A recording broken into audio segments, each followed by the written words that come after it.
తాకట్టులో ఉన్న బంగారాన్ని విడిపించి ఆ రోజు ఆన్లైన్ ధరకే కొంటుంది కొమ్మూరి గోల్డ్. జై శ్రీమన్నారాయణ. సుమన్ టీవీకి స్వాగతం అండి. నేను గీతాంజలి. ఇవాళ నేను ఒక సుందరమైన అద్భుతమైన ప్రదేశంలో ఉన్నానండి. ఎప్పుడు దేవాలయాలకు వెళ్ళినా ఒక అంతులేని ఒక ఆనందం ఉంటుంది. అదే ఆనందం ఇక్కడ పొందాను నేను. అదే కాటేదాన్లో ఉన్నటువంటి శ్రీ సాలగ్రామ వెంకటేశ్వర స్వామి వారి దేవస్థానం. అద్భుతంగా సుందరగా ఒక బృందావనంలో ఉన్నటువంటి భావన అండి. అంటే మధ్యాహ్నం సమయంలో వచ్చినా అదే హాయి, అదే ఆనందం. బయట ఎండలో ఉన్నా కూడా అంత చల్లగా హాయిగా అనిపిస్తుంది. అమ్మవార్లతో పాటుగా అయ్యవారు అలా సేద తీరి కూర్చున్నారు. వచ్చిన భక్తులందరినీ నవ్వుతూ పలకరిస్తున్నారు ఆయన. చాలా సంతోషం అనిపించింది దేవాలయానికి వచ్చినప్పుడు. అయితే ఈ క్షేత్రం గురించి ప్రత్యేకంగా నాకు చెప్పింది బ్రహ్మశ్రీ అన్నవరపు తిరుపతి మూర్తి అవధాని గురువు గారండి. వారు ఇక్కడ విశేషంగా రాబోతున్నటువంటి జూన్ 6వ తారీఖున ఒక హోమాన్ని తలపెట్టబోతున్నారు. ఆ కార్యక్రమ విశేషాలు తెలుసుకుందాం. అది ఇక్కడే జరుగుతోందన్నమాట. అలాగే ఇక్కడ స్వామివారి విశిష్టతను కూడా గురుగారి మాటల్లో వెళ్ళి తెలుసుకుందాం. జై శ్రీమన్నారాయణ. ఓం నమో వెంకటేశాయ.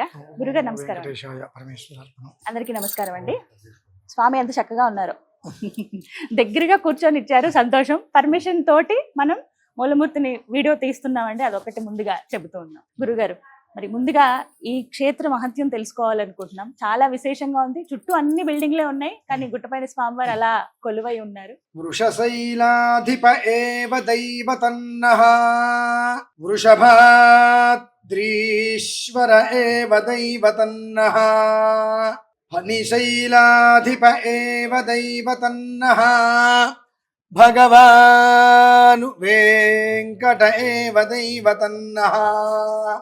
గోదాదేవి పద్మావతి సమేత శ్రీ సాలగ్రామ వెంకటేశ్వర స్వామి దేవతాజీ నమో నమః. ఇక్కడ మనం చూస్తున్నాము, మన భాగ్యనగరమునందు పరిసరాలలో ఎక్కడా కూడా ఏకశిల సాలగ్రామ వెంకటేశ్వర స్వామి వారి యొక్క విగ్రహాన్ని మనం ఇంతవరకు ఎక్కడా కూడా చూసి ఉండలేదు. ఖచ్చితంగా అంతటి చక్కటి మనోరం అయినటువంటి విగ్రహం, మనస్సు రమింపజేసేటువంటి సుందర దివ్యమంగళ రూప విగ్రహం మూర్తి భవించిన స్వామివారు మనం ఎదురుకుండా చూస్తూనే ఉన్నాము.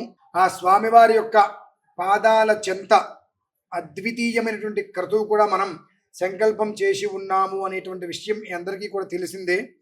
అయితే సాలగ్రామ వెంకటేశ్వర స్వామి వారి దగ్గరే ఇది ఎందుకు చెయ్యాలి అంటానికి మూలము, మన పెద్దలు కొంతమంది ప్రతి ఇంట్లో కూడా సాలగ్రామం ఖచ్చితంగా ఉండాలి, ఆ సాలగ్రామానికి అభిషేకం చేసి ఆ తీర్థాన్ని తీసుకుంటే అన్ని రకాల వ్యాధులు నిర్మూలన అవుతాయి అని చెప్పి పూర్వం నుంచి కూడా ఉండేటువంటిది. ఇంట్లో లేకపోతే విష్ణువాలయమనో ఏదో ఆలయం ఉంటే ఆలయానికి వెళ్ళి ఖచ్చితంగా ప్రతిరోజు తీర్థం తీసుకోండి, సాలగ్రామానికి అర్చన చేస్తారు. మేము అడిగేవాళ్ళం, ఇక్కడ అంత మూర్తి ఉంటారు కదా, మూర్తికి అర్చన చేస్తారంటారా అని తీర్థం తీసుకోమని మీరు చెప్పడం వేరు, సాలగ్రామానికే తీసుకోమంటున్నారు ఏమిటి అని అంటే, మూర్తి వేరు, యంత్రస్థాపన చేస్తారు, ఆ మూర్తి వేరు. కానీ ఆ మూర్తికి కూడా శక్తిని అందించేటువంటిదే సాలగ్రామం. ఆ అంత సాలగ్రామం ఉన్న చాలు అంటారు. అటువంటిది పూర్తిగా విగ్రహమే సాలగ్రామ విగ్రహం అండి. శిల అంటారు, సాలగ్రామ శిల. మనకు కృష్ణ శిల అని ఎలా అయితే చూస్తామో అలా సాలగ్రామ శిల. ఆ సాలగ్రామ శిలతోటే విగ్రహం వచ్చింది అని అంటే ఇంచుమించుగా పరిసరాలు ఒక 7 నుంచి 10 కిలోమీటర్ల వరకు కూడా సస్యశ్యామలానికి మూలంగా చెప్పవచ్చు. ఇక్కడ దేవాలయం వాళ్ళని కానివ్వండి, లేదంటే ఈ పరిసరాల్లో ఉండే వాళ్ళని కనుక ఒక్కసారి కదిలించినట్లయితే నాకు తెలిసి వాళ్ళు చెప్పగలిగిన మాటలు, దశాబ్దం క్రితం ఇక్కడ వాతావరణం ఎలా ఉంది అంటే, స్వామివారి వచ్చి దశాబ్దమైంది, వారు రావడానికి ముందు ఎంతటి దారుణంగా ఉండేటువంటిది ఇక్కడికి అనేటువంటి విషయం భక్తులే అనుభవించిన వారు ఖచ్చితంగా చెప్తారు. ఎందువల్లనంటే ఒక దట్టమైనటువంటి కీకారణ్య ప్రదేశం లాంటిది ఇది. మొత్తం కొండ మీద సాలగ్రామ శిలతో స్వామివారు ప్రతిష్ఠ జరగడం ఒకటైతే, చుట్టూతా వృక్షాలు చూడండి. కొండ మీద వృక్షాలు ఎక్కడ మనం చూసి ఉండవు. చిన్న చిన్న చెట్లు మొలవటం వేరు, కొండల మీద మట్టి ఉన్నప్పుడు మొలవటం వేరు. పూర్తిగా కూడా రాతి కొండ మీద ఆ వృక్షాలు రావటం అనేటువంటిది సౌభాగ్యం, సౌశీల్యం, యోగం అనేటువంటి దానికి మూలంగా మనం చెప్పుకోవచ్చు. అంత అద్వితీయమైంది కనుక ఈ యాగం ఎక్కడ చెయ్యాలి అనేటువంటిది సంకల్పం చేసుకుంటున్నప్పుడు, ఈ యాగం చెయ్యాలనే సంకల్పంలో ఎక్కడ చెయ్యాలి అని అనుకున్న స్థితిలో చాలా ప్రదేశాలు అనుకున్నాము. ఇక్కడ అక్కడ అక్కడ ఇక్కడ అనుకున్నాము, చివరికి BHL లో అనుకున్నాము, నానా ప్రదేశాలు అనుకున్నాము. కానీ ఏది ఎక్కడ ఎప్పుడు ఎలా చేస్తే ఆ ఫలితం మనకు సంప్రాప్తం అవుతుందో భగవంతుడికి తెలుసు. నేను ఇందాక వారితో మాట్లాడుతూ ఇక్కడ వరాహస్వామి వారి విగ్రహాన్ని కూడా ప్రతిష్ఠ చేయాలి అన్నప్పుడు ఓ 10 సంవత్సరం క్రితమే స్వామివారు చెప్పారు ఇక్కడ ప్రతిష్ఠ చేయాలి చేయమని చెప్పి. మ్మ్హ.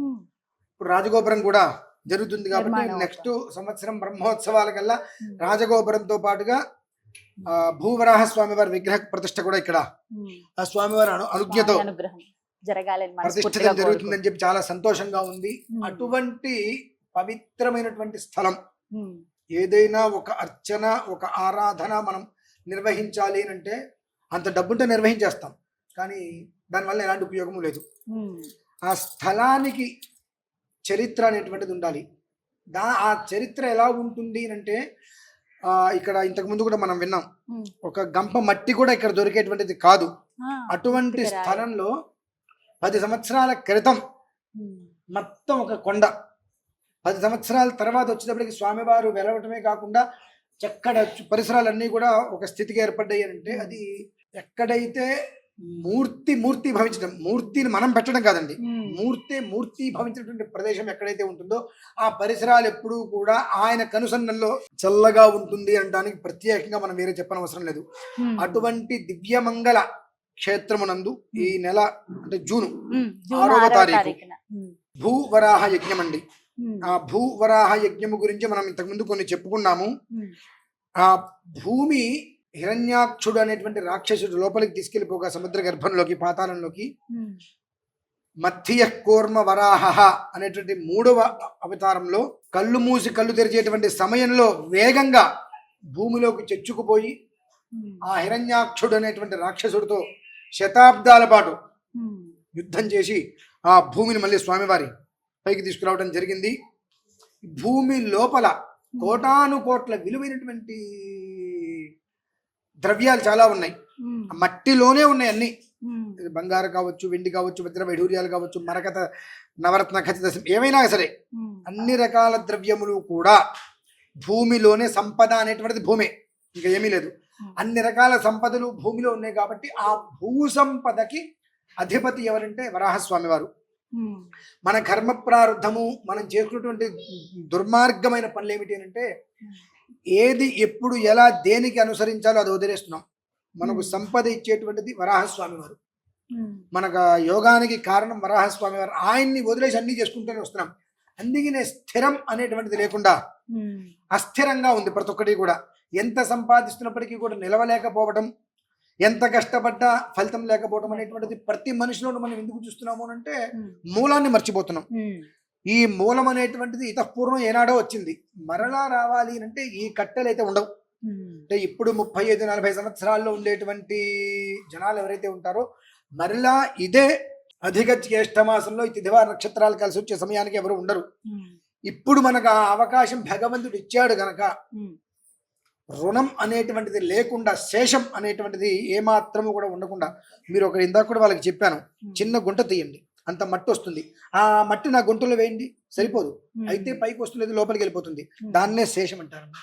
రుణం ఎక్కడా కూడా శేషం అనేటువంటిది లేకుండా భగవంతుడు ఇచ్చినటువంటి పర్వదినం ఏదైతే ఉందో ఆ పర్వదినం రోజునాడు ప్రతి ఒక్కరూ కూడా ఇల్లు కావాలి అనుకున్నా, శంకుస్థాపన ఇల్లు ముందుకు వెళ్ళకపోయినా, సగంలో ఆగిపోయినా, భూమికి సంబంధించి రియల్ ఎస్టేట్ వ్యాపారాలు చాలా మంది చేస్తూ ఉంటారు, అనేక రకాలుగా ఇబ్బందులు మాటలు పెరిగి కోర్టు సమస్యలు ఉంటుంటాయి. ఇటువంటి ఉన్న ప్రతి ఒక్కరూ కూడా ఆ ఒక్క రోజు నాడు 7 పిడికెలు మట్టి తీసుకొని కనుక ఇక్కడికి రాగలిగితే ఖచ్చితంగా 166 రోజుల వ్యవధిలో ఆ స్వామివారి యొక్క అనుగ్రహం ఎలా ఉంటుందనేటువంటి విషయాన్ని సూచిస్తారు. తర్వాత ఇటువంటి పర్వదినం వచ్చే సమయానికి మనం ఎట్లాగో ఉండం, కానీ ఈ ఇప్పుడు చేసేటువంటి ప్రక్రియ ఏదైతే ఉంటుందో దాని యొక్క విధానం తరతరాల వాళ్ళకి కూడా కనువిప్పుగా ఉంటుంది. ఏదో భగవంతుడు ఉన్నాడు, ఏదో దేవుడు ఉన్నాడు అని కాదు, అక్కడ కూర్చొని భగవంతుడికి చేసేటువంటి ఆరాధన సవ్యంగా మనం కనుక చేసినట్లయితే మనం చేయి చాచి అడగవలసిన అవసరం లేదు. భిక్షాం దేహి అని వేడుతున్నా చెంతనే నీ చెంతనే రక్తము మాంసము మలమూత్రాలు కలిసినటువంటి ఈ దేహపు జోలెలతో అని మనం ఎవరిని అడగాలి? భగవంతుని అడగాలి. కానీ మనం ఏమంటున్నాం, భగవంతుడు ఏముంది అని చెప్పి వాళ్ళ దగ్గరికి వెళ్ళి వీళ్ళ దగ్గరికి వెళ్ళి నాకు ఒక 10,000 అంటే అప్పు ఇవ్వు, నాకు 1,00,000 అంటే అప్పు ఇవ్వు అని చెప్పి సంబంధం లేని వాళ్ళ దగ్గరికి వెళ్ళి మనం అడుగుతున్నాం. ఆ 1,00,000కి 2 లక్షలు 3 లక్షలు వడ్డీ కట్టినా మనకు దిక్కు లేకుండా పోతుంది. వాళ్ళు ఎవరు అడగక్కర్లా. భిక్షాం దేహని నీకు ఎదుటి మనిషిని అడగడానికి నీకు ఎలా అయితే కనుక అన్నీ వదిలేసుకొని డబ్బు కాల్చి పడుగుతున్నావో అలా భగవంతుడి దగ్గరకు వచ్చి ప్రేమగా చేతులుగా చదువు ఇవ్వను అనే మాట ఉండదమ్మా. 10 లక్షల మంది అడిగినా ఇంకొక మనిషి అడగలేదు ఏంటని చూస్తాడు ఆయన. మామూలు మనుషుల దగ్గర మనం 10 మంది దగ్గరికి వెళ్ళి అడిగితే ఒకడిస్తాడేమో అడగ్గా. కానీ 10 లక్షల మంది వచ్చి భిక్షాం దేహని వేడుతున్నా చెంతనే నీ చెంతనే. ఎవరు నేను ఇంతటి వాడిని, నాకు ఫ్యాక్టరీ ఉంది, నాకు అంతుంది, నాకు దర్పం ఉంది, నాకు యోగం ఉంది, లేదంటే నేను మహారాజుని, నేను అధిపతిని, నేను అధికారిని, నేను సీఎం పిఎం. ఎవరికి కావాలి?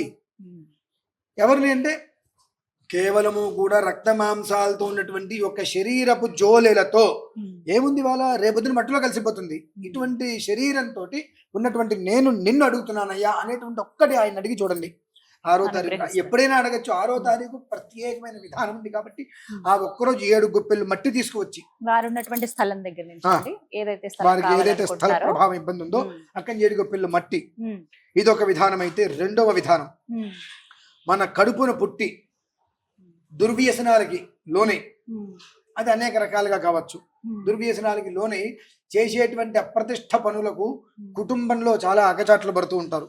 వారు అలాగే 30-35 సంవత్సరాలు వచ్చి వివాహం కాక నానా రకాలుగా ఇబ్బందులు పడుతూ, ఆ వంశం లేదు కదా నీకు వివాహం లేకపోతే, ఆ వంశం లేనటువంటి బాధపడుతూ వివాహంకి నోచుకోలేని వారు ఎవరైతే ఉన్నారో వారందరూ కూడా ఆ రోజునాడు వచ్చి సంకల్పంలో కూర్చోగలిగితే షాణ్మాసాత్ ఊర్ధ్వం అంటే 6 మాసాల పైన మొత్తం అంతయు కూడా పూర్తవుతుంది. అలాగే మీ అందరికీ కూడా ఇంకొక విషయం చెబుతున్నాను. ఇది చెప్పేటువంటి విషయాన్ని ఖచ్చితంగా మీరందరూ కూడా ఇంతవరకు ముక్క కట్ చేసుకుని దగ్గర పెట్టేసుకోండి. ఖచ్చితంగా స్వామివారి దగ్గర చేసేటువంటి ఆరాధనలో ప్రధానంగా చేసేటువంటి భూవరాహ స్వామివారి యజ్ఞం, అలానే రాజగోపుర నిర్మాణం కూడా ఇక్కడ జరుగుతుందమ్మా చక్కగా. ఈ రాజగోపుర నిర్మాణం అనేటువంటిది ప్రతి ఒక్కరూ కూడా మనం ఎన్నో ఉపయోగం లేని ఖర్చు అనేటువంటి చాలా పెడుతుంటాం. ఆ ఖర్చు అనేటువంటిది తీసుకొచ్చి ఈ రాజగోపుర నిర్మాణానికి కనుక మనం వినియోగించినట్లయితే మరుసటి సంవత్సరంలో బ్రహ్మోత్సవాలకి రాజగోపుర ప్రతిష్ఠ జరుగుతుందనేటువంటి సంకల్పంలో ఉన్నారు. ఆ సంకల్పంతో పాటు 7 జన్మలమ్మ, 7 జన్మ కృతం పాపం వ్యాధి రూపేణ పీడితి అని అంటారు. 7 జన్మల నుంచి వచ్చేటువంటి ఒక పాపాలు అనేక రకాలుగా మనుషుల్ని పీడిస్తుంటే కనుక దాని నుంచి మరొక 7 జన్మలు పుణ్యం అనేటువంటిది వృద్ధి చెందే రీతిలో బ్యాంక్ బ్యాలెన్స్ మనం 1,00,000 రూపాయలు పెట్టుకుంటే దానికి వడ్డీ వస్తుంది. 10 కోట్లు పెట్టుకుంటే అంత వడ్డీ వచ్చి ఎలా అయితే ఉంటారో అంత మీ నుంచి కనీసం ఒక 100 ఇటుకలు, నేను నా శక్తి ఉంది, నాకు 100 ఇటుకల శక్తి ఉందండి, ఓకే 100 ఇటుకల శక్తి ఆ డబ్బులు దేవాలయానికి రాజగోపుర నిర్మాణానికి ఇవ్వగలిగితే మరుసటి సంవత్సరం ఎప్పుడైతే ఈ యొక్క రాజగోపుర నిర్మాణం ఎప్పుడు జరుగుతుందో అదే సమయంలో ఈ భూవరాహ స్వామి వారి విగ్రహం కూడా ప్రతిష్ఠ జరుగుతుంది. ఈ రేపు చేసేటువంటి ఒక క్రతువు నుంచి అక్కడి వరకు కూడా ఉండేటువంటి సంకల్ప బలముచ్చే వివాహం కానిటువంటి వాళ్ళు బ్రహ్మోత్సవానికి వివాహ జంటలతో వస్తారమ్మా ఇక్కడికి. రేపు 6వ రోజు కార్యక్రమం తర్వాత వివాహం కాని వారు ఈ యొక్క భూవరాహ యజ్ఞంలో పాల్గొనడం, అలాగే రాజ గోపుర నిర్మాణంలో యథాశక్తిగా పాల్గొనేటువంటి వారికి ఖచ్చితంగా బ్రహ్మోత్సవానికి దంపతులుగా వస్తారు. సంతానాన్ని కోరిన వారైతే ఆ అమ్మాయి గర్భవతిగా ఖచ్చితంగా ఈ ప్రాంగణంలో అడుగు పెడతారు. ఇంతేకాకుండా వివాహం అనేటువంటి విషయాన్ని పక్కన పెట్టి కాసేపు ఇందాక మనం గర్భ ప్రాజాపత్య దోషాలుగా అనవసరమైనటువంటి ఇబ్బందులకి గురయ్యి చెడు వ్యసనాలకి దుర్వ్యసనాలకి పాలయ్యి కుటుంబాన్ని ఇబ్బంది పెట్టేటువంటి వారు కూడా ఎలాంటి రీహాబిట్ సెంటర్స్ ఏవో అక్కడికి వెళ్ళాల్సిన అవసరం లేకుండా రోజుకి కూడా అందులో తగ్గుదల ఖచ్చితంగా మనం చూడగలుగుతాం. ఆ సమయానికి వచ్చి చక్కగా వారి ఇక్కడికి వచ్చి వాలంటీర్ అంటారు చూసారు, ఆ రకంగా సేవ చేసుకునే భాగ్యాన్ని భగవంతుడు వారికి శతధ సర్వధ అనేకధ సహస్రధ అనుగ్రహిస్తాడమ్మా. అంత విశేషమైన క్షేత్రానికైతే ఆ ఒక్క మహిమ బాగా ఉంది. అంత మహిమ లేకపోతే చుక్క నీరు దొరకకుండా గుప్పెడు మట్టి లేని చోట ఇంత వ్యవస్థ ఏర్పడింది అంటే 7 గుప్పెళ్ళు మట్టి మన దగ్గర ఉంటే అంతకు మించి మన జీవితం భగవంతుడు వృద్ధి తీసుకొస్తాడమ్మా.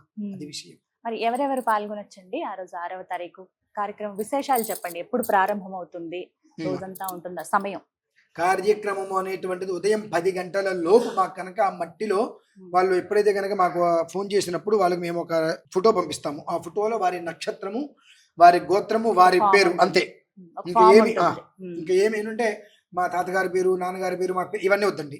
ఎవరి పేరు మీద అయితే స్థలం ఉంటుందో వారి పేరు, నక్షత్రం దొరకకపోతే అక్కడ ఖాళీ వదిలేసేయండి, మేము రాసుకుంటాం. అంటే నక్షత్రం ఎవరికైనా తెలియకపోతే అభిజిత్ అనేటువంటి నక్షత్రం అక్కడ మనం ఉచ్చరించవలసి వస్తుంది. కాబట్టి నక్షత్రం తెలియకపోతే రాయొద్దు. ఆ ఫామ్ లో వారి గోత్రము, వారి పేరు రాసి అది ఫోటో, అది ప్రింట్అవుట్ తీసుకొని ఆ మట్టి మీద పెట్టి మాకు అందించేస్తే, ఉదయం 10 గంటలకు మాకు అందిస్తే, దానికి మేము చేయవలసిన కాసిన అర్చనలు చేసుకొని 3:30-4 గంటల సమయంలో స్వామివారికి విశేషమైనటువంటి చక్రార్చన లాంటిది జరుగుతుంది. ఆ చక్రార్చనప్పుడు ఈ పూజలో కూర్చున్న వాళ్ళందరికీ కూడా సంప్రోక్షణ కార్యక్రమం జరుగుతుంది. అనంతరం 5 గంటల 30 నిమిషాలకి సంకల్పం అమ్మ.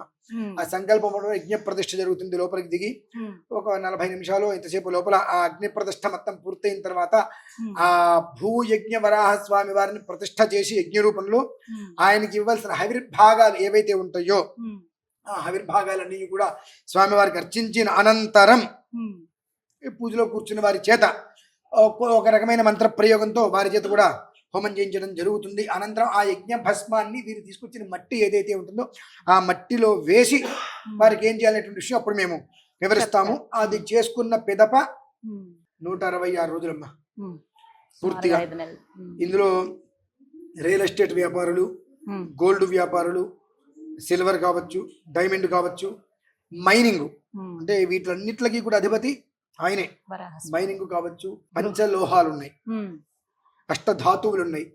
భూమిలో ఉండేటువంటి పదార్థాలతో, ముడి సరుకులతో ఎవరెవరైతే కనుక వ్యాపారం చేస్తున్నారో ప్రతి ఒక్కరూ కూడా భూమికి సంబంధించి అయితే 7 పిడికల మట్టి, భూమికి సంబంధించింది కాకుండా మీదుగా ఏ వ్యాపారం అయినప్పటికీ కూడా వృద్ధి చెందాలని కోరుకునే వారు వచ్చి చక్కగా కష్టమైన నష్టమైన ఎన్ని ఇబ్బందులు వచ్చినా రావాలి, ఈ క్షేత్రంలో కూర్చోవాలి, యజ్ఞంలో పాల్గొనాలి. సంకల్పం అనేటువంటి ప్రధానంగా నేను చెప్పుకోవాలి. నా ద్విసవ్య హస్తాలతో ఆ ద్రవ్యాన్ని యజ్ఞేశ్వరుడికి ఆవిర్భాగంగా అందించాలనేటువంటి సంకల్పం ఉంటే ఆ ఫలితం వాళ్ళకి నేను హామీ ఇవ్వగలుగుతా. గురుగారు, వివాహం కాని వారు అలాగే సంతానం కోసం ఎదురు చూసే వాళ్ళు కూడా రావచ్చు అని చెప్పారు. ముందుగా వివాహం కాని వాళ్ళ గురించి మాట్లాడితే, అంటే వారే వచ్చి కూర్చోవాలా, వారి తల్లిదండ్రులు వచ్చి కూర్చోవచ్చా, అంటే వారి కుటుంబ సభ్యులు ఎవరైనా వచ్చి కూర్చోవచ్చా? 2 విషయాలమ్మా. ధర్మమేమో తల్లిదండ్రులు వచ్చి కూర్చోవాలని చెప్తుంది, వ్యవహారికి మేమే వచ్చి కూర్చుంటామని అంటుంది. మేమే వచ్చి కూర్చుంటాం అంటే ఉపయోగం లేదు. ఎందుకంటే వాళ్ళకి వివాహం అయ్యే వరకు కూడా ఒంటరిగా కూర్చొని అర్చన చేయడానికి అర్హత ఉండదు. కనుక ఆ పిల్లలకి వివాహం కావాలంటే తల్లిదండ్రే రావాలి. పిల్లలు కూడా వచ్చి కూర్చోవడం వేరు, కానీ తల్లిదండ్రే ప్రధానం. తల్లిదండ్రి రాకుండా పిల్లలు వచ్చి కూర్చుంటారు అని అంటే రేపు అంటే 6 నెలలు అయిందని పిల్లలకి పెళ్లి కాలేదంటే నేను సమాధానం చెప్పను కూడా.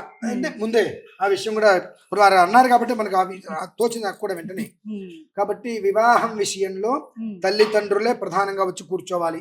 తల్లిదండ్రులతో పాటుగా వారు కూడా వస్తే కూర్చోవాలి. రెండవ పక్షం పిల్లలు అందుబాటులో ఉంటారు కానీ తల్లిదండ్రులు అందుబాటులోనే ఉంటారండి. తల్లిదండ్రులు అమెరికాలో ఉన్నారండి, పిల్లవాడు ఇక్కడ ఉన్నాడంటే అది ఉపయోగం లేనమాట. పిల్లలు అమెరికాలో ఉంటారు, తల్లిదండ్రులు ఉంటారు కాబట్టి వాళ్ళు రావచ్చు. తల్లిదండ్రులు మాత్రమే, తల్లిదండ్రులతో పాటు వాళ్ళు కూడా వచ్చి కూర్చోవచ్చు. లేదు తల్లిదండ్రులు వచ్చి కూర్చుంటే మాత్రమే ఆ ఫలితాన్ని మనం తీసుకోగలుగుతాం. అలాగే సంతానానికి సంబంధించి ఆ దంపతులు ఇద్దరు వచ్చి కూర్చోగలిగితే అద్భుతమైన యోగం సంప్రాప్తం అవుతుందండి. చాలా చక్కగా వివరించారు. కానీ ఈ రోజు నేను చెబుతున్న ఒకే ఒక్క మాట, వచ్చే సంవత్సరానికల్లా 10 సంవత్సరాలు ఆలయం నిర్మాణం మొదలుపెట్టి పూర్తవుతుంది. అక్కడి నుంచి ఖచ్చితంగా 6 సంవత్సరాలలో 2వ తిరుపతి అవుతుందమ్మా ఇది. ఎందువల్లనంటే ఇక్కడ వీళ్ళందరూ ఉన్నారని నేను చెప్పట్లేదు. నేను మొన్న 4 రోజుల క్రితం ఈ ఆలయం గురించి తెలుసుకొని ఇక్కడికి రావాలని అడుగు పెట్టినప్పుడు నాకు కొన్ని వైబ్రేషన్స్ వచ్చినవి, కానీ ఆ తర్వాత నేను కొన్ని అనుభవించినవి చూస్తుంటే సర్వేషాం భక్తజనానం, హైదరాబాద్ కావచ్చు, తెలంగాణ కావచ్చు, ఉండేటువంటి వారందరూ కూడా ఏదైనా ఒకవేళ మొక్కు ఉండి తిరుమల వెళ్ళి నేను మొక్కు తీర్చుకోలేకపోతున్నాను అని మానసికంగా ఏదైనా తగిలితే దీనివల్ల ఇది తగిలిందనేటువంటి ఈ బాధ అనుభవించడం వల్ల ఎక్కువ ఉంటారు. ఏమాత్రము కూడా సిగ్గు ఎగ్గులేని మనుషులు వాళ్ళు. అదేమిటి అంటే ఏం జరిగినా మంచి జరిగితే నా గొప్ప, చెడు జరిగితే నేను మొక్కు కట్టాను, మొక్కు తీర్చుకోలేదు కాబట్టి దేవుడు నాకు అన్యాయం చేశాడు తత్వం గల వ్యక్తులు మన దగ్గర ఎక్కువ మంది తగలబడ్డారు. కనుక ఇట్లా ఒకవేళ భయంతో ఏమైనా అవుతుందేమో అని అనుకున్న వాళ్ళకైతే నేను చెప్పట్లా, కానీ భక్తిగా మనం ముడుపు కట్టాము, ఆ అనుకున్న సమయంలో మనకైతే పనులు జరిగాయి, మనం అందించుకోలేకపోతున్నాము, అనేక కారణాల రీత్యా తిరుమల అటు వెళ్ళలేకపోతున్నాం అనుకున్నప్పుడు చక్కగా కాటేదాన్లో ఉన్నటువంటి శ్రీ వెంకన్న గుట్ట మీరు కొట్టుకుంటూ వచ్చేస్తుంది చక్కగా. అక్కడ గోదాదేవి పద్మావతి అమ్మవారి సహితంగా సాలగ్రామ వెంకటేశ్వర స్వామి వారి యొక్క దివ్యమంగళ రూపం దర్శనమిస్తుంది. అక్కడికి వచ్చి మీకు ఏ మొక్కు అయినా సరే, అది తల నీలాలు కావచ్చు, ఏవైనా సరే ఈ స్వామివారి దగ్గర వచ్చి మీరు మొక్కు తీర్చుకోండి, ఎలాంటి ఇబ్బంది ఉండదు. ముందు లోపల నేను అక్కడికి వెళ్ళలేదు, ఇక్కడికి వెళ్ళవచ్చా అనేటువంటి సందేహాలు వదిలేస్తే సగం పట్టుకున్నటువంటి పేడ విరగడైపోతుంది. ఈ సందేహాలు లోపల ఉన్నంతకాలము కూడా ఎన్ని మొక్కులు తీర్చుకున్నా, ఎన్ని మొక్కులు కట్టినా ఎలాంటి ఒక్క ఇబ్బంది కూడా మీ నుంచి దూరం కాకుండా ఇంకా అందులోనే ఉంటారు. కాబట్టి సందేహం అనేటువంటి మన ప్రాణానికి ప్రధానం. అది మంచి జరుగుతుందంటే ఇంకా సందేహాలు ఎక్కువ వస్తాయి. కాబట్టి సందేహాన్ని వదిలేసేసి ఆ తిరుమలేశుడి యొక్క అనుగ్రహం అక్కడున్నది ఆయన, ఇక్కడున్నది ఆయనే.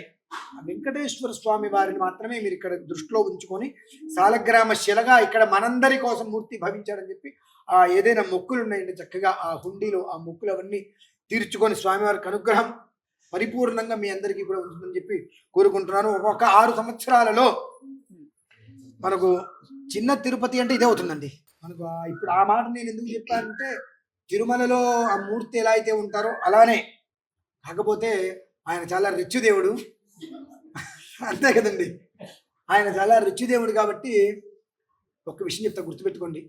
మన పరిసరాలలో ఉండేటువంటి ఆలయాన్ని కాదు అని మనం ఎక్కడికి వెళ్ళినా వచ్చే ఫలితం ఇంతే. మనకేంటంటే తిరుపతికి వెళ్ళి బంగారంతో ఒక గొలుసు చేయించారంటే మన పేరు ప్రతిష్టలు ఊరు మొత్తం మనకు వస్తాయి. ఆ కోరికతోటే మనం తిరుపతి వెళ్ళిస్తున్నాం. అంతేగాని భగవంతుడికి ఇచ్చేటువంటి గుప్తంగా తెలియకుండా ఇవ్వాలని ఒక ఉద్దేశంతో ఎవరు ఇవ్వట్లేదు. మనకు చిన్న చిన్న దేవాలయాల్లో ఏదైనా ఇచ్చినా పేపర్లో ఒక మూల పడుతుంది మన పేరు కాబట్టి మనం పెద్దగా దానికి ఇంట్రెస్ట్ చూపించాం. కానీ ఎప్పుడు గుర్తుపెట్టుకోండి, భగవంతుడు అనేటువంటిది ఎక్కడైనా మూర్తి ఒకడే ఉంటాడు. ఎందువల్లంటే ఎక్కడ చేసిన ఆరాధన అర్చనలు ఒకటే జరుగుతాయి. దీనికి కూడా ఎవరైనా వచ్చి దాతలు ఒక 100 కోట్ల రూపాయలు కనుక ఫిక్స్డ్ చేస్తే తిరుమలలో జరిగిన అన్ని అర్చనలు ఇక్కడ జరుగుతాయి.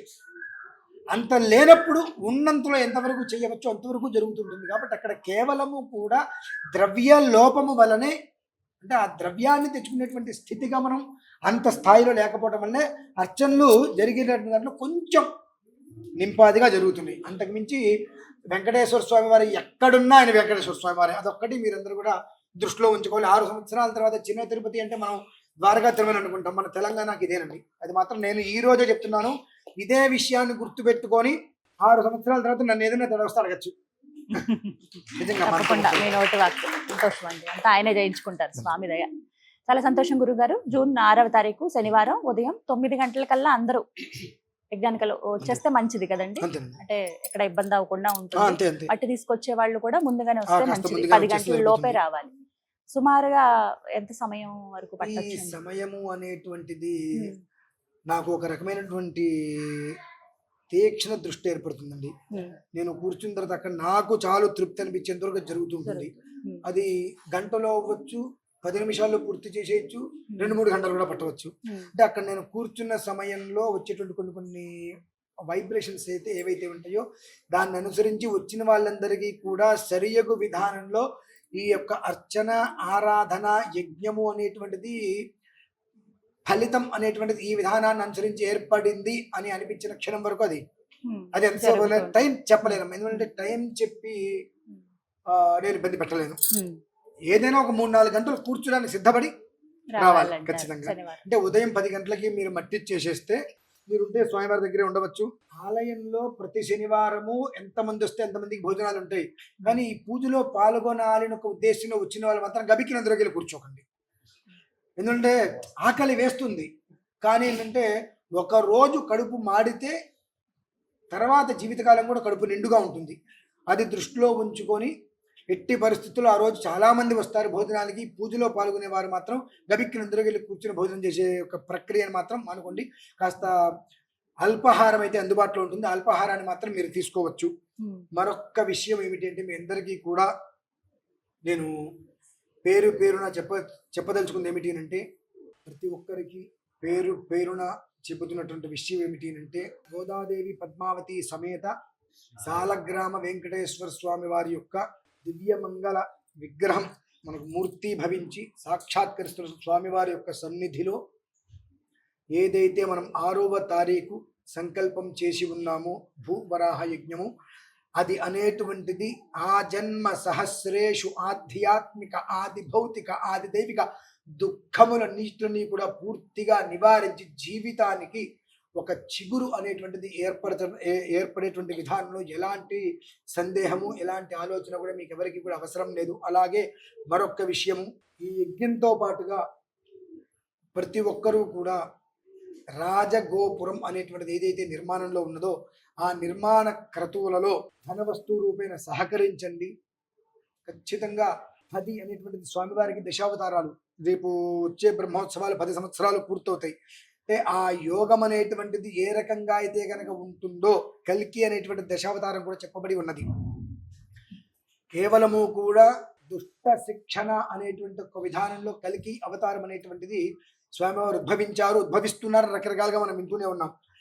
ఈ ఒక్క రాజగోపుర నిర్మాణము భూవరాహ యజ్ఞము ఈ రెండిట్లో పాల్గొన్న ప్రతి ఒక్కరికి కూడా రాజద్వారే రాజముఖే సర్వదా సంపూర్ణంగా దిగ్విజయము అనేటువంటిది మనసా వాచ కర్మణ త్రికరణ శుద్ధిగా మీ అందరికీ కూడా భగవంతుడు అందిస్తారని చెప్పి మనస్ఫూర్తిగా ఆశీర్వదిస్తున్నాను. శుభం. చాలా సంతోషం అండి. విన్నారు కదా, జూన్ 6వ తారీఖు అండి భూవరాహ యజ్ఞం కాటేదాన్లో ఉన్నటువంటి శ్రీ సాలగ్రామ వెంకటేశ్వర స్వామివారి దేవస్థానంలో జరుగుతోంది. ఎవరైతే మేము ఈ కార్యక్రమంలో పాల్గొందామండి అని అనుకుంటున్నారో వారు ప్రత్యేకంగా నెంబర్ ఇవ్వడం జరుగుతుంది. నెంబర్కి కాల్ చేసి మీరు రిజిస్ట్రేషన్స్ చేసుకోండి. ఫామ్ ఇస్తారు, ఫామ్ ఫిల్ చేయండి త్వరగా, ఎందుకంటే సమయం చాలా తక్కువ ఉంది కాబట్టి అందరూ ఈ అవకాశాన్ని సద్వినియోగపరచుకోండి. జై శ్రీమన్నారాయణ. మన కాటేదంలో ఉన్నటువంటి పద్మావతి గోదా సమేత సాలగ్రామ వెంకటేశ్వర స్వామి దేవాలయం శ్రీ వెంకన్నగుట్టలో జూన్ 6వ తారీఖు శనివారం నాడు భూవరాహ యజ్ఞం నిర్వహించడం జరుగుతుంది. ఇలాంటి భూ సమస్యలు ఉన్నా, అదేవిధంగా వివాహం ఆలస్యం జరిగినా అందరూ కూడా ఈ యొక్క యజ్ఞంలో పాల్గొని మీ యొక్క సమస్యలకు ఒక పరిష్కారం లభిస్తుంది. కాబట్టి ఖచ్చితంగా భక్తులందరూ కూడా ఈ యొక్క జూన్ 6వ తారీఖు శనివారం నాడు జరిగే భూవరాహ హోమంలో పాల్గొనవలసిందిగా కోరుచున్నాము. జై శ్రీమన్నారాయణ. జై శ్రీమన్నారాయణ. ఓం నమో వెంకటేశాయ. కలియుగ ప్రత్యక్ష దైవమైన శ్రీ వెంకటేశ్వర స్వామి గురించి చెప్పాలంటే, కృతేతు నారసింహోభూత్ త్రేతాయాం రఘునందన ద్వాపరే వాసుదేవచ్చ కలౌ శ్రీ వెంకటనాయక. అంటే కృతయుగంలో నారసింహుడిగాను, త్రేతాయుగంలో శ్రీరాముడిగాను, ద్వాపరయుగంలో నరసింహుడిగాను, కలియుగంలో శ్రీ వెంకటేశ్వర స్వామిగా భక్తులను అనుగ్రహించడం కోసమే స్వామివారు అవతరించారు అనేది జగమెరిగిన సత్యం. కాబట్టి అటువంటి శ్రీ వెంకటేశ్వర స్వామి మన శ్రీ వెంకన్నగుట్టలో వెలసి 9 సంవత్సరాలు మొన్ననే వార్షికోత్సవాలు పూర్తి చేసుకొని దశాబ్దంలో అడుగుపెట్టిన సందర్భంగా మనము రాజగోపురం కూడా నిర్మించాము. దీంట్లో అందరి భాగస్వామ్యం అవసరమో అన్న ఉద్దేశంతో మనము విరాళాలు కూడా స్వీకరిస్తున్నాము. ఎవరైనా సరే మనకు విరాళాలు ఇవ్వాలనుకున్నా, స్వామివారి దాంట్లో భాగస్వామ్యం స్వీకరించాలనుకున్నా మీరు దేవాలయాన్ని సంప్రదించవచ్చు. అలాగే జూన్ 6వ తేదీ శ్రీ భూవరాహ నరసింహ యజ్ఞం అనేది మనం ఇక్కడ చేసుకోవడం మన అదృష్టంగా భావిస్తున్నాము. ఈ చుట్టుపక్కల వారు కానీ హైదరాబాద్లో ఎవరైనా సరే ఇక్కడ భూవరాహ నరసింహస్వామి యజ్ఞంలో మనకి ఇక్కడ కూర్చోవాలనుకున్న వాళ్ళు ఇక్కడ సంప్రదించి స్వామివారి యజ్ఞంలో పాల్గొనవచ్చు. జై శ్రీమన్నారాయణ. జై శ్రీమన్నారాయణ.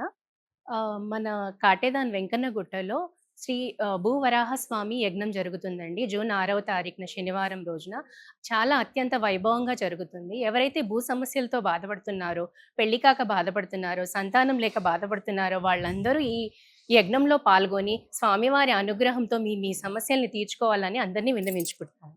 జై శ్రీమన్నారాయణ. అందరికీ ముందుగా జై శ్రీమన్నారాయణ. ఇది మన కాటేదాన్ వెంకన్నగుట్ట అండి. చాలా ఫేమస్ టెంపుల్ అండి. ఇక్కడికి మేము చాలా రోజుల నుంచి ఇక్కడ వస్తున్నాం. ఒక 5 years నుంచి మేము అనుకున్న కోరికలన్నీ నెరవేరుతున్నాయండి. ఇక్కడ మహా అద్భుతం ఏంటంటే ఇప్పుడు యజ్ఞం జరుగుతుంది కాబట్టి మీరందరూ దయచేసి అందరు ఇక్కడ పాల్గొనాలని కోరుకుంటున్నాం. మేమందరం కూడా వస్తున్నాం. ఇక్కడ అద్భుతమైన టెంపుల్ అండి. ఇక్కడ చాలా అంటే చాలా విపరీతమైన కోరికలు అందరికీ నెరవేరాయి. ఇక్కడ భూవరాహ స్వామి యజ్ఞం జరుగుతుంది. దయచేసి మీరు అందరూ పాల్గొనాలని కోరుకుంటున్నాను. భూ సమస్యలు, సంతానము, పెళ్లి కాలేని వారు, మీరెవరైనా ఏ సమస్యలతో బాధపడుతున్నా ఇక్కడికి వచ్చి యజ్ఞంలో పాల్గొంటే మీ సమస్యలన్నీ తీరిపోతాయని నమ్మకంతో మీరు ముందు అడుగు వేస్తే ఖచ్చితంగా మీకు ఆ సమస్యలన్నీ నెరవేరుతాయండి.